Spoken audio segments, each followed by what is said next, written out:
Hello, hello, I'm Maple Maggie, and welcome back to my Let's Play of Chrono Trigger.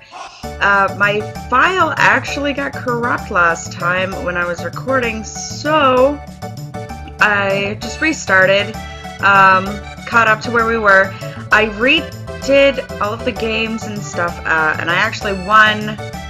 I did the same game in the Tent of Horrors that I did in the first one, but I actually won, and I'm just going to show you what that does for you. We go back to Chrono's house, and now you have a clone of yourself, which is pretty fancy, and you actually, as you talk to it, it strikes different poses and stuff, and we'll see later on what this is actually for, but for now, it's just a neat little feature that we have. So we have a Chrono clone, if you will. Anyways, we have to head on back up to Luca's invention so that we can continue on with the storyline where we left off before. Okay, I didn't get her candy yet. So we'll just let her get her candy and we'll be right on our way.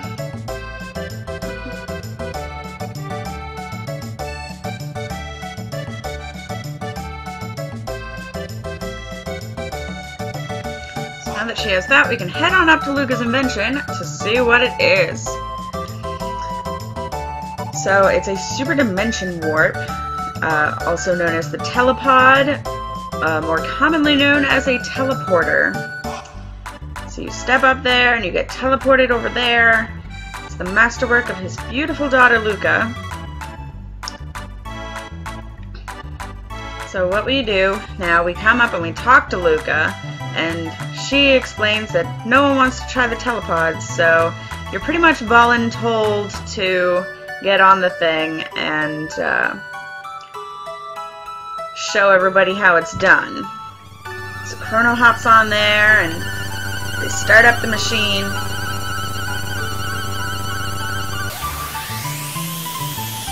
And poof, he's right over there. That easy. And it works flawlessly. So we come down here and we talk to Marle, and she actually wants to try it as well. What could go wrong, right? So we send the cutie over to the telepod.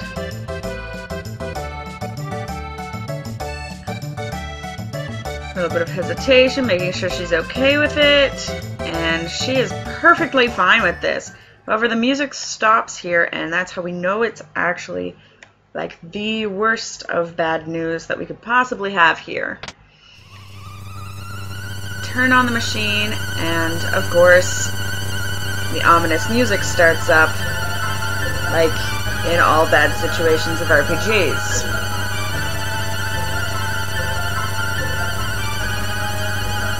Her pendant seems to be reacting with the telepod a bit and makes it malfunction. But at this point, we're still not really sure what exactly happens here. All we know is that her pendant reacted badly with the teleportation device, and it opens this dimension gate. And now Marle is completely gone.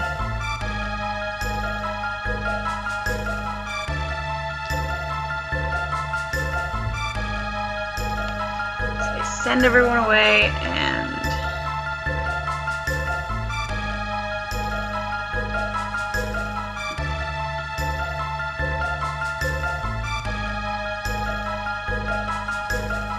the warp field was affected by her pendant, but we're not really sure how or why.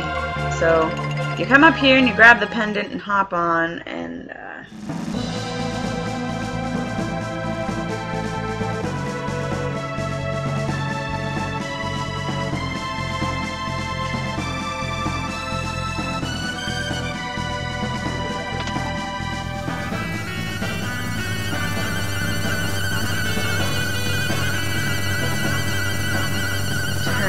way up to full power.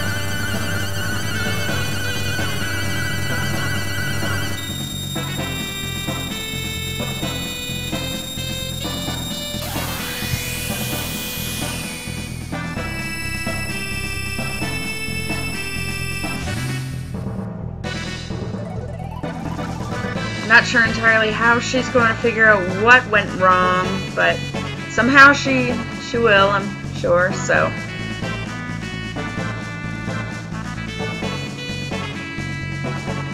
And that pops us out right here in the middle of a forest up on a mountain. So we're not entirely sure where we are. But when we run over here, there's some blue imps that you gotta deal with, and they're not too tough, so we'll just quickly deal with them.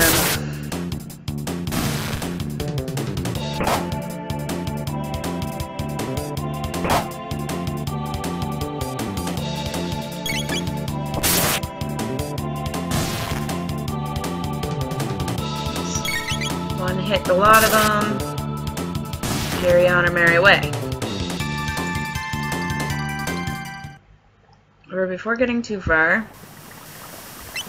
to remember we got all of that new equipment from the shops at the fair. And then we'll continue on. We saw birds, so we know up here there's going to be 2 more blue imps that we have to fight that get dropped in.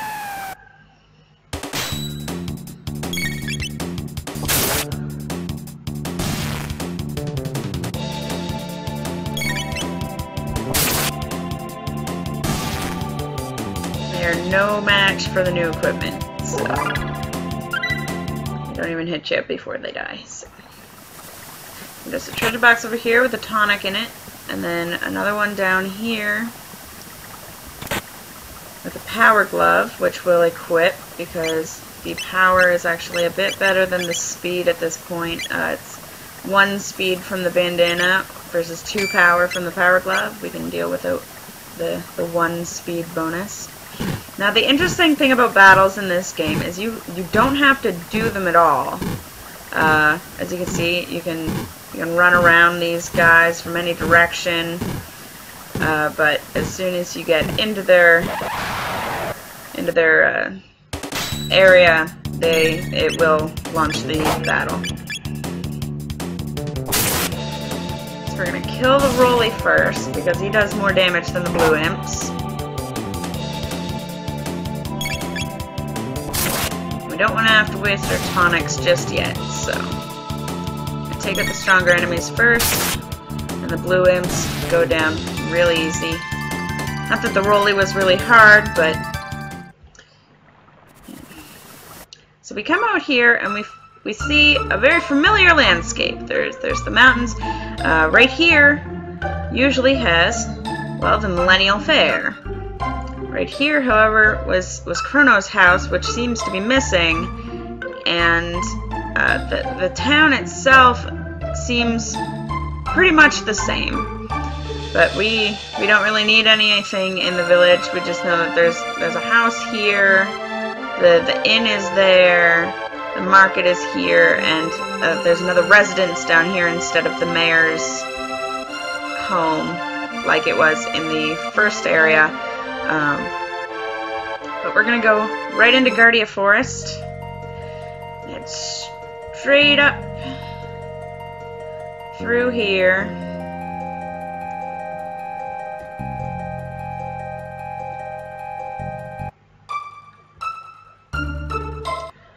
And right into Guardia Castle. But as we know, not just any common folk can enter a castle, so we're gonna get stopped by the guards. And they're going to accuse you of being one of Magus's soldiers, but you don't know who Magus is, and apparently Chrono would never make the cut. So, but then Queen Leene comes down and tells them to stop because, well, we're apparently a friend of Queen Lene's.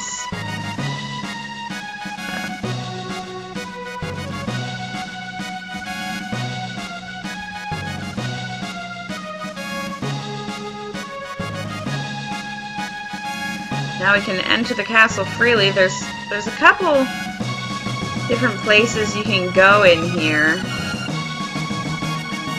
First off is this area, which it's like the soldiers' quarters.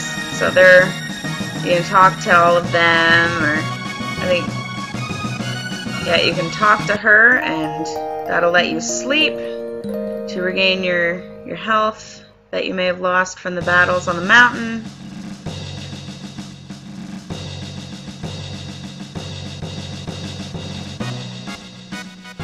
And down the other side is the Knights Mess Hall. Here you can talk to a bunch of knights, and come down here and there's chefs and maids working.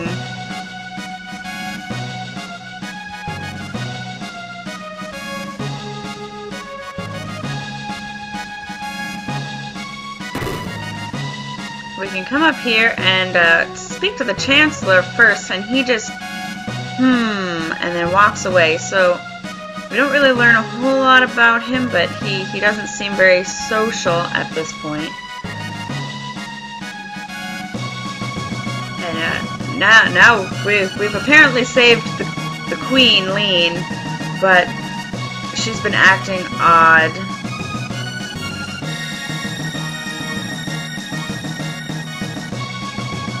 We're not really sure who saved who from what, but it certainly wasn't us.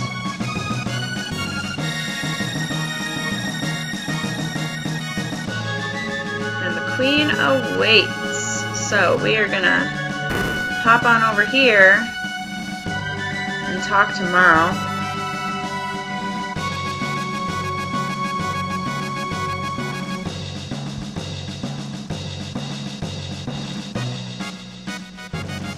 Talk to Lean.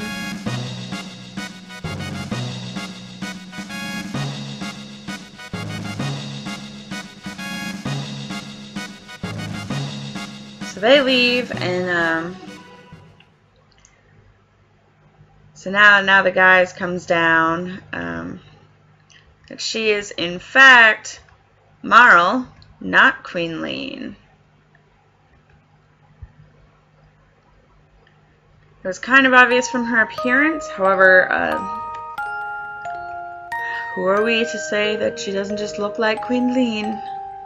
Apparently she looks enough like her that everyone thinks that she's her. So.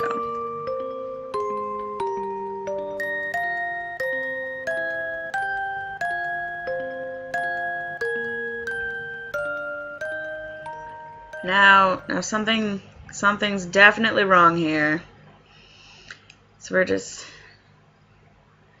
we've come to save you, but it's hard to save you when it's completely out of our grasp on what even happens here. So there's a treasure box over here that has an ether in it that you can grab. Then you just leave the room once Marle is gone. And you head back down the stairs, and there's a treasure box in here that you can grab.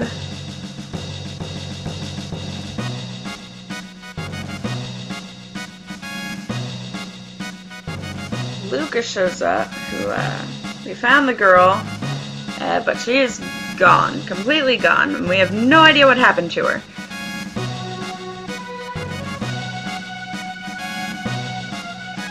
But Luca had recognized her from the moment she saw her, and this castle is identical to the one in our time, so she says, "Time, where are we?"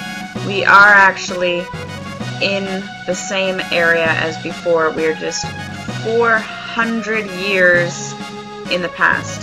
So she was Princess Nadia.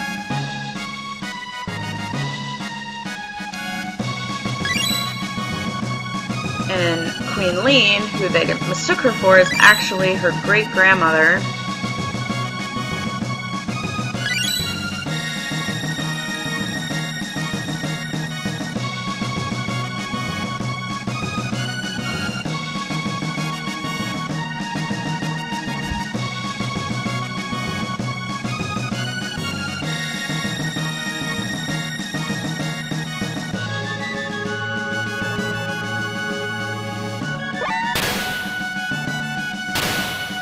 So now, because they called off their search, knowing that, well, thinking that Queen Lean was safe when it was really Marle, and Marle going along with it,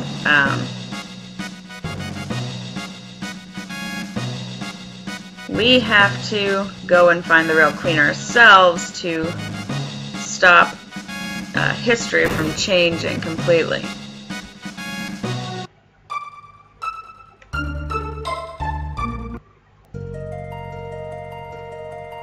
So we come back down through the forest.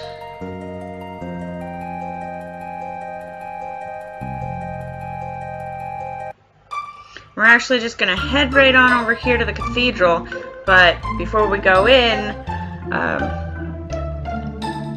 I'd like to thank you all for watching. We'll do the cathedral in the next episode. It will probably be a two-part episode, but that is it for this episode. So we are on the mad hunt for Queen Leene, now that Marle has disappeared completely from our world. And from this time, we're in 600 AD now instead of 1000 AD. Like I said, 400 years in the past. Thank you for watching.